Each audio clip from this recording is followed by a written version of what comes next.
Hey guys, David Clayton here with GuitarBreakdown.com, and I want to thank you for sticking with us through this 5-part lesson series on bending strings. We have made it to the end. This is the 5th lesson in this series. If you haven't seen the other parts in this series, click below in the description if you're watching this on YouTube. If you're on TrueFire, which of course this is part of a TrueFire competition, click above and you'll see the other parts. We were very surprised to be able to make it through 5. Actually, at first I was surprised I'd make it through 5 lessons on just bending strings, because it's a really simple concept, but there, as you see through this series, there are so many different ways of doing the simplest technique. So use that as a guide with everything else you learn when you're learning licks or jazz things, or comping, rhythm comping ideas. Take them as concepts and see how far you could stretch them and explore. Because we haven't even touched, like we talked about in the last lesson, on one of the biggest proponents of bending strings, which is Jeff Beck. Arguably one of the most legendary, masterful guitar players ever. And he does things with bending strings that nobody else does. He's a master. So if you want to explore this further, not that you don't have enough to explore with already with the ideas we talked about, but check out Jeff Beck and analyze some of the things he does, because he is just a master at it. And it would have taken 5 lessons just to talk about the way he bends strings. So in this lesson, we're going to really pull all this together. We're not going to really talk about more concepts or techniques, because you have enough of those, I think, at this point. But we're going to show you how some of my favorite guitar players have used bending musically in some of their songs, some of their solos. And we'll just show how just using small concepts can make ideas really stand out. So that's what we're going to do here. I hope you guys enjoy this last lesson, and let's just get to the lesson now. Thanks, guys. The first guy we're going to look at here is Richie Sambora. I love his stuff with Bon Jovi. Of course I would. I'm from New Jersey. But I also love his solo stuff. The first CD he put out, first solo CD he put out, was absolutely amazing. It's just very blues-based. I love his singing voice, his songwriting, everything about it. But the cool thing about Richie is, again, he's really deep into that blues feel, and he does a lot of pentatonic stuff and incorporates a lot of bends. So what we're going to look at here real quick is just one of his tunes. It has 2 cool little aspects of bending. We're going to get into the solo stuff just a little bit, show you how much he bends in his solos and how lyrical it can get. And the very intro of this thing's really interesting too, because he throws in this just a little slight bend thing, but it makes it sound, again, more musical than just playing notes in a stale kind of way. So what he's doing is he's playing a bunch of 6th intervals on the D and B string, so he's skipping the G string. So the first thing is the 14th fret on both the D and B string. Then you move down a whole step to the 12th fret on both those strings. And then the pattern changes a little, and you get the 11th fret on the D string and the 10th fret on the B string. Then you go back to that same pattern before with the 9th fret and 9th fret, and then the 7-7. So you have just walking down in 6 intervals. But what he does is he does it in a real lyrical, musical kind of way.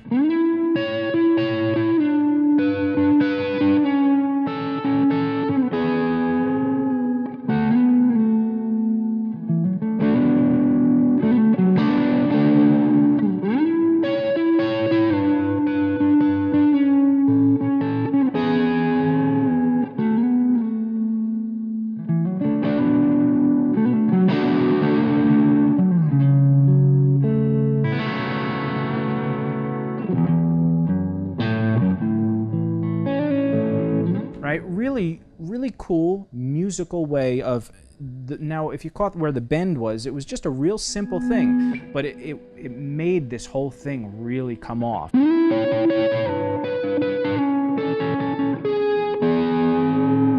Just that little, and you can do it with your bar, right? It just sounds really cool. Now that wouldn't stand out for most people, but I'm not most people. So to me, that just really stands out in a way of going, wait a second. So instead of just doing,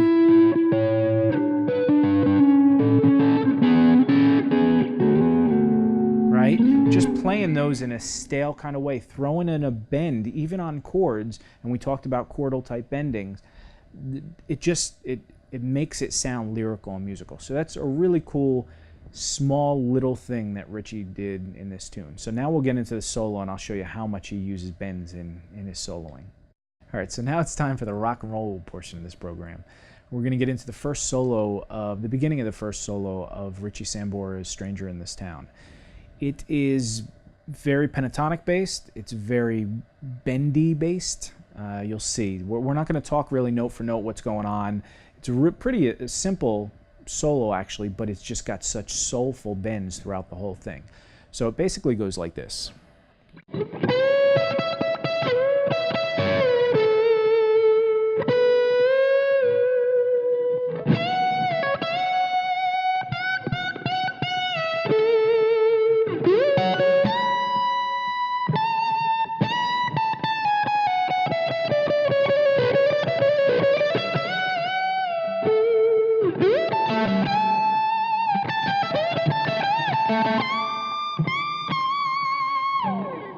Right? Tons of bends. I mean, everything is a bend.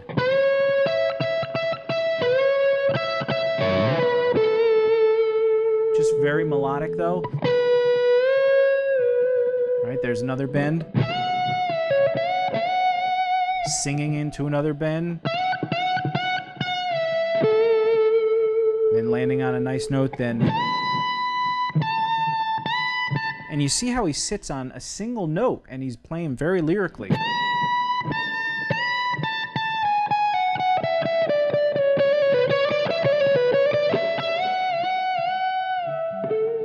Then he bends it, and he bends it a couple times, right? Then he rips into... Right? And then he gets into that whole little bluesy, pentatonic kind of bending. And then, of course, he ends on... another bend. I mean, the whole thing is based on pentatonics and bending strings, but you hear how lyrical it is. And now if you listen to that song, with all the music going on, you hear how it blends just so beautifully. And it's like a singer, and that's kind of what you want to do a lot of times with what you play. You want people to be able to relate with it. So if you're just playing licks and lines all the time, the general listener is going to get kind of tired of that. But if you're bending strings and you're just holding them, people hear that and they feel it. So that's the Richie Sambora thing. There's so much more we can go on, but we're going to move on to Gary Moore next. So on to Gary Moore. We haven't talked a lot about his playing, but he's one of those guys, again, very expressive, very bluesy, rich in bending. He does a lot of bending, of course. And this melody is one of my favorite melodies to just mess around with. Mess around with the timing, mess around with bending certain notes, and you can get aggressive. It's just such a melodic vocal melody that it's really easy to spend time with. So I'll play it a few different ways. The first time I'll just play it kind of straight and generic, and then I'll show you how you can mess around with some of the bends and the phrasing. So it basically goes like this.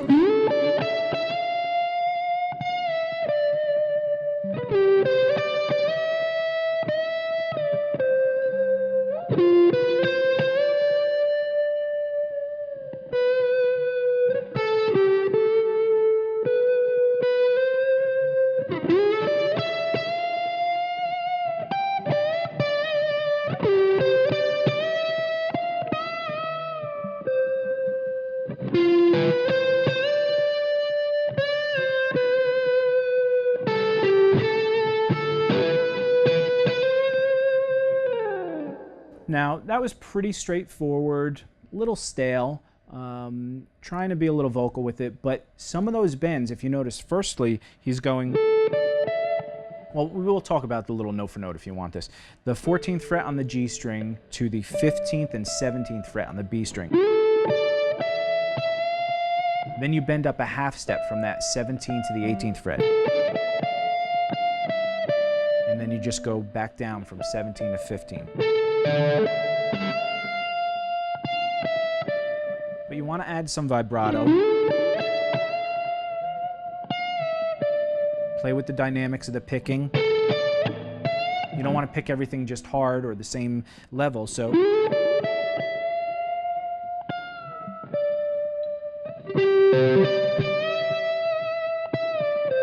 the next phrase is the 12th fret on the G string to the 13th fret and 15th fret, which is the same pattern as before, drop the whole step. But this time you bend up a whole step to stay within the scale. Then you go, now the pattern changes a little here. You go from the 10th fret of the G string to the 12 and 13 of the B string. And then you bend up a whole step again to stay within the scale.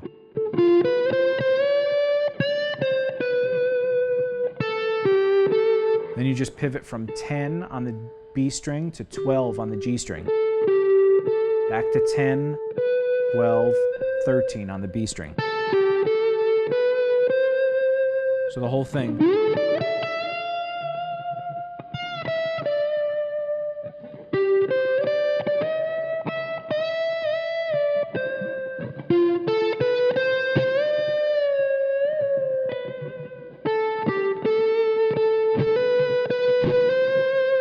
Right? Now the cool thing is, again, you can mess around with those bends. You could just bend up and down a little bit, or you could just stay on the pitch.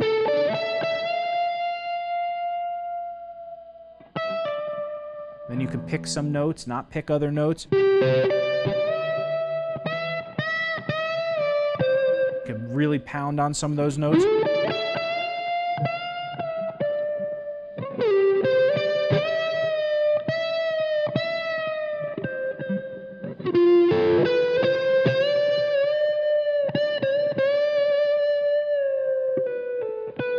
And then this walk up, you could throw in some bends. So, right now I'm just doing the G string, bending up to the actual note that you're playing on the B string. Go up a whole step, go up a half step, right? So that'll sound like.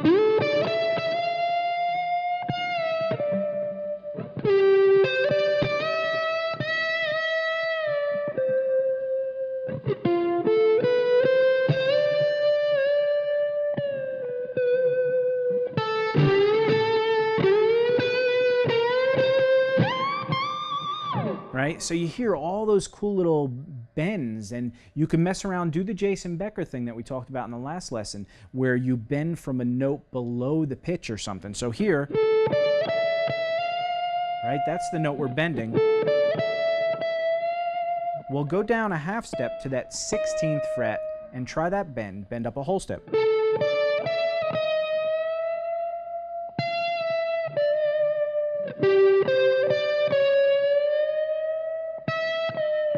Right now we're doing those in-between pitches again, and you'll start getting really cool sounds. Slide into notes, don't just play them, verbatim. Just try and be expressive, and it's a great little melody to do that with. So now we will move on to Larry Carlton, the master. All right, so on to Larry Carlton. Now he's one of the living legends. I mean, he's one of the biggest session players ever. Between him, Steve Lukather, Michael Landau, those three guys have played on more albums than most of us have ever listened to. And they're hired for good reason, because they're so expressive and masters of so many different styles. While Larry is known for his guitar tone, I mean, it's just some of the most amazing anybody's ever had. And his dynamics and expression. I mean, he's so dynamic with the way he plays, from light to hard and aggressive. It's amazing to watch. Now, if you're not familiar with Larry, check out TrueFire's got a ton of lesson packages with him. And not only is he an amazing player, but he's one of the most amazing guitar teachers too. So you'll learn a ton from that if you like that kind of stuff. This is from a CD called Last Night. It's a live recording at the Baked Potato a long time ago, and it is a song called The BP Blues. And I love this intro because it's, again, so dynamic and expressive, and there's tons of bending. So I'm going to try and do it justice. My tone's not quite what his is, of course, and nor is my playing, but I'm going to try and do my best. So this is what it sounds like.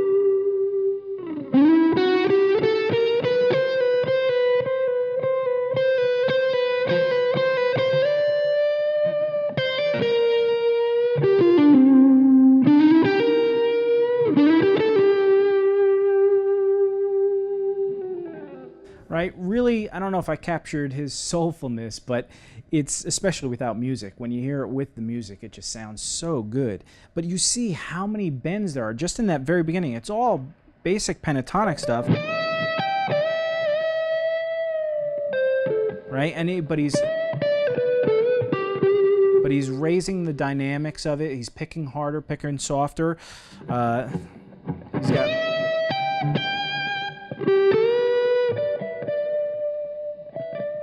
you know, dynamic picking there. Then he does just those 3 notes alone, the 15th fret on the E string, then the 15th fret of the B string, back to that. Then you have a whole bunch of, even this little walk up.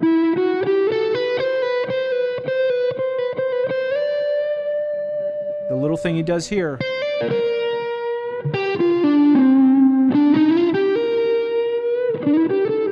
He does little quarter step bends in there, and it just sounds so musical and expressive.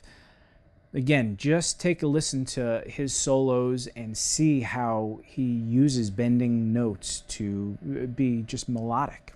Now we will move on to one of my other favorites, Alan Hines. All right, so my good friend Alan Hines. We've done a lot of lesson packages with Alan. We're actually doing this huge 9-volume lesson series. Check it out at guitarbreakdown.com. It's pretty amazing. Goes through everything from talking about modes, how he uses them, legato, which he's pretty known for, just everything. You could see more about it on the website.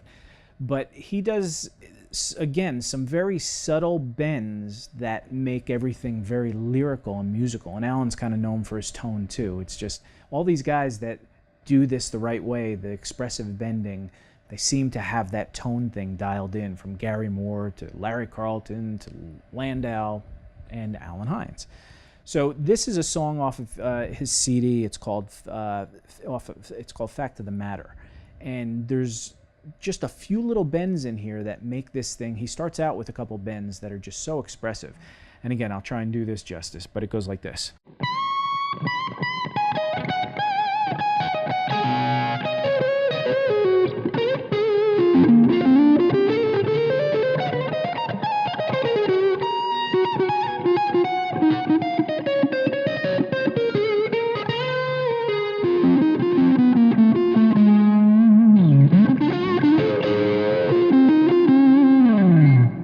Now that wasn't perfect, but you get the idea. The very beginning of it just has those soulful bends.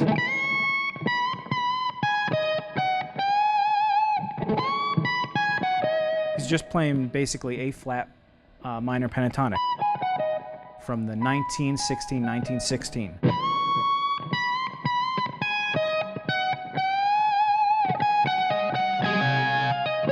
Then he gets a whole bunch of it. Then he does a little subtle bend here. Even here, he adds a little quarter step bend. And right there, really cool little thing, right? There's a few other little bends in there, but again, they're hidden. It's not, you don't have to do every note as a bend. These are just subtle techniques, and I'm just trying to show you how within a solo or an intro to a song, buried in there, you throw in a bend here or there, and it may seem like rudimentary and a very simple thing, but you see how musical it can get, and each player uses it in slightly different ways. So that was just a brief touch on his stuff. You want to really listen to some more of his playing, get some of his CDs, and get some of those lesson packages. You'll get a little insight into another masterful guitar player. So the last one, let's move on to Scott Henderson. All right, and so there is no better guy to finish off this whole lesson of examples with than Scott Henderson. He's yet another masterful guitar player. I'm sure you guys have heard of him. If you haven't, check him out. He's amazing tone, amazing feel, aggression, based in the blues, but he's got the jazz fusion thing. Most of you guys probably know who he is. But he does this cool little step and a half kind of bend, and we've touched on this before, and I'm going to show you an example. It's just one little thing he does in this whole little outro of a song. The song is called Tore Down House, and This is just the outro of it, and I will try and do it justice. Again, these guys are really hard to emulate, so I'm just trying to do my best. It goes something like this.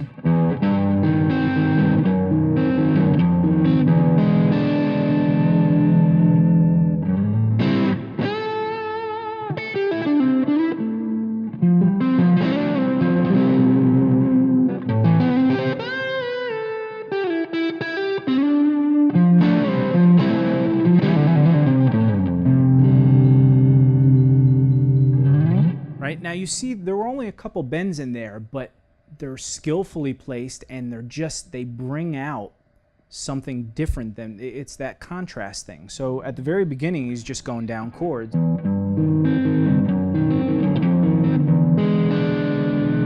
Brings out this tension,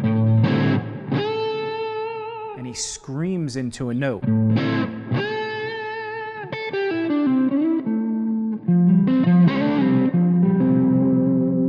Then he does this real cool thing. Right? All he's doing is going up this little arpeggio, and I'll show you what this is. It's the A note on the E string, the 5th fret, so you're basically doing 1 string down, 2 frets over. So the 5th fret on the E string, 7th fret on the A string, and then the 9th fret on the D string. Then he slides up a half step with the pinky on the 9th fret of the D string to the 10th fret. Then he skips strings and goes to the B string and the E string on the 10th fret.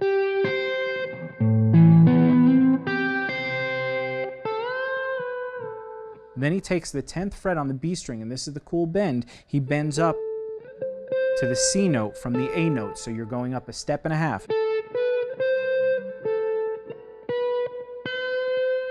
So you have. Then he goes back down to the B note, and then back to the A note. So it's.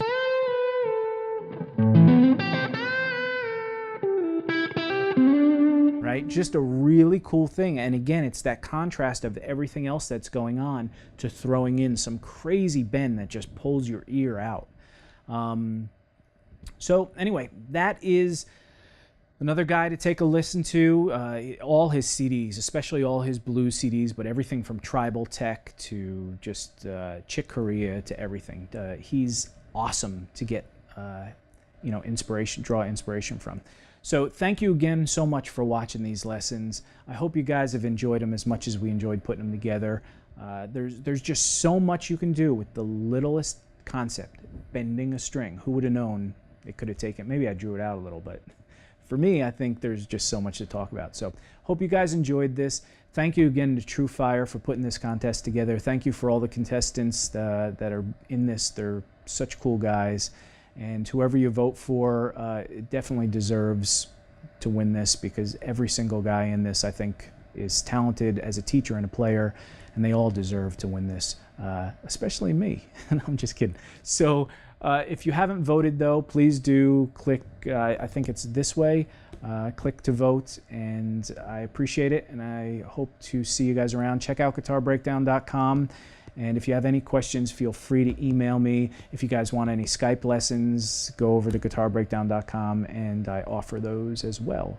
So I hope to see you again soon, guys. Thanks, and good luck with your bends.